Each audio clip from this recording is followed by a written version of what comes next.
terima kasih masih bersama kami. Ya, Bapak Giri, kita lanjutkan dari perjalanan Bapak sendiri. Menurut Bapak yang mana kopi terbaik menurut Bapak? Ya, kopi, cita rasa kopi itu akan banyak ditentukan oleh pertama 60% adalah dari proses budidaya di tingkat hulu namanya, di petani ya. Kemudian 30% itu ada di proses roasting, sangrenya, cara sangrenya dan sebagainya. Kemudian 10% cita rasa itu ditentukan oleh proses seduhnya, brewing, cara seduh itu di kedai kopi, di barista. Kalau di hulu itu 60% itu dari jenis naungan, tanah, kemudian panen, pasca panen, proses-proses pengolahan pasca panennya ini menentukan sekali cita rasa. Ada berapa tipe jenis proses kopi di hulu di pasca panen itu ada namanya full wash. Kemudian ada namanya natural process, ada namanya wine process, ada namanya fermented process dan sebagainya, semi wash process dan sebagainya. Itu menentukan cita rasa. Tetapi kemudian proses di hulu ini kalau tidak diikuti oleh peningkatan kapasitas di pelaku roaster penyangre ini juga akan mendapatkan cita rasa yang berbeda juga. Berkaitan dengan termasuk juga proses brewingnya, sajinya ya, menyeduhnya, brewing seduh ya, cara seduhnya. Kemudian kopi di hulu juga ditentukan oleh paritas, ditentukan oleh ketinggian, kemudian iklim lain sebagainya. Nanti akan berpengaruh ke density kopi di roaster, sehingga seorang roaster, pelaku roaster juga perlu memahami dari mana kopi itu sumbernya. Ketinggian berapa itu sehingga dia bisa menentukan bagaimana proses roastingnya. Kemudian kalau dia di coffee shop seperti Bapak Areka, ini kopi ini mau disajikan untuk apa? Untuk espresso, untuk kopi susu kekinian atau untuk manual brew misalnya itu beda nanti profile daripada roasting prosesnya.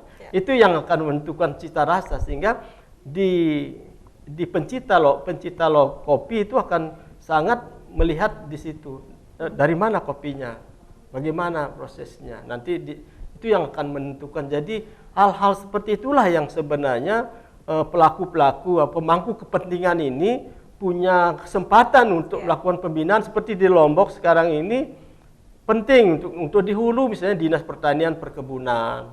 Kemudian ada pengembangan UKM, roastery, ada penindustrian, kemudian perdagangan, yang UKM, kedai kopi, ini kan harus diedukasi semua. Nah inilah yang perlu sekarang pemangku kepentingan semua, termasuk peneliti perguruan tinggi dan peneliti di lembaga-lembaga penelitian pertanian seperti ini, juga perlu melakukan kajian-kajian, melakukan sharing-sharing seperti ini dengan sekarang apalagi Pak Areka sudah mendorong untuk pengembangan komunitas kopi. Harus lebih banyak orang yang tahu, Bapak banyak, ya. Mungkin tahu. Semakin educated, kemudian di masyarakat juga akan lahir home brewer yang bisa menyeduh sendiri dengan cara-cara yang menikmati sensasi kopi yang sebenarnya, itu, sesuai dengan cita rasanya. Baik. Itu yang sebenarnya. Ya, baik, terima kasih Bapak Giri. Kita beralih dulu ke Bapak Areka. Tadi disampaikan Bapak juga termasuk ini ya, punya coffee shop seperti itu Bapak ya. Kalau Bapak sendiri kopi mana yang Bapak pilih untuk Bapak kembangkan melalui usaha Bapak? Sementara ini di tempat angkringan saya mengutamakan dulu kopi-kopi lokal khas NTB dari Lombok dan Sumbawa. Setelah itu kami juga menyediakan seluruh jenis varian kopi nasional Nusantara dari ujung Papua sampai Aceh. Nah, jadi kenapa itu kami lakukan? Pertama untuk menjawab kerinduan, keinginan semua orang yang ingin sensasi minum kopi Nusantara, kita bisa suguhkan. Mau kopi lokal, Sumbawa, Lombok, Lombok Timur, Tambora, Tepal, Aceh, Bali, Gayo sampai Papua ada. Berarti bisa dikatakan bahwa yang memiliki bisnis coffee shop seperti itu juga berperan penting ya dalam promosi kopi-kopi lokal yang ada di Indonesia, Bapak ya? Seharusnya demikian. Kalau mau kuat image perkopian kita berharap kepada seluruh teman-teman yang bergerak di bidang kedai kopi, kafe kopi, angkringan atau apalah namanya, berusaha untuk kita menyajikan beraneka ragam kopi. Kalau memang bisa. Contohnya kayak kita berusaha untuk menampilkan kopi-kopi khas NTB, sehingga apa yang orang cari pasti ada. Termasuk juga selain kita menyiapkan kopi lokal, kita juga menyiapkan kopi-kopi daerah lain sebagai pembanding. Sebab orang kan rindu, oh bagaimana rasanya kopi Aceh, oh bagaimana rasanya kopi Papua. Jadi tersugesti dia. Jadi teman-teman yang datang itu, jadi kalau orang luar daerah masih cari kopi lokal, Sembalun, Tepal, Tambora, Lombok Utara. Tapi kalau orang Lombok, orang kita yang datang ke angkringan, ada kopi luar, kopi mana? Sebut. Kintamani Bali ada. Mau Sindoro, Jawa Tengah, Temanggung ada. Mau Aceh, mau Papua, Flores, Toraja, lengkap. Nah, itu yang salah satu keberanian kami, khususnya saya dalam hal ini untuk memberikan kepuasan kepada seluruh orang, sahabat, teman yang, apalagi teman-teman yang kategori pengopi toa istilahnya kalau kita di Lombok. Artinya mbahnya kopi. Dari para senior kopi itu kan kalau ndak dia sudah peka, dia sensitif, dia punya lidah, sudah hafal. Oh ini kopi ini kurang ini. Nah, jadi justru itulah kita ingin menyajikan kopi terbaik. Bapak melihat dari peminat nih Pak, dari segi peminatnya justru paling banyak dari kalangan mana Pak?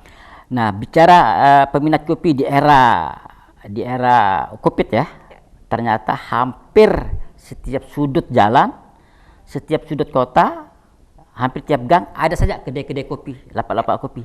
Nah, ini artinya bagus. Artinya masyarakat sekarang sudah melek, sudah ingin menikmati sensasi kopi. Tapi kita tidak tahu apakah dia murni sensasi kopi ataukah karena hanya pelampiasan kesibukan. Karena adanya COVID ini kan ruang geraknya terbatas sehingga tidak ada pilihan. Daripada saya keluar ini lebih saya nongkrong, saya ngopi, saya buka usaha. Sehingga tidak menutup kemungkinan mudah-mudahan suasana pegiat kopi yang ada di Lombok, di Sumbawa dan Rata ini hampir terulang situasi kayak Batu Akik. Dulu Batu Akik itu tiap pojok orang gosok, Batu Akik tiap gang, tiap lapak. Nah, mudah-mudahan kopi ini jangan terulang seperti Batu Akik. Tidak menurun seperti itu trennya. Kalau Batu Akik kan hanya berapa tahun selesai. Nah, kalau kopi ini mudah-mudahan sampai sepanjang sepanjang terus masa. Baik Bapak Areka, nanti kita akan lanjutkan lagi cerita mengenai bagaimana tren kopi dan peminatnya. Pemirsa jangan kemana-mana, kami akan segera kembali tetap di Bincang iNews.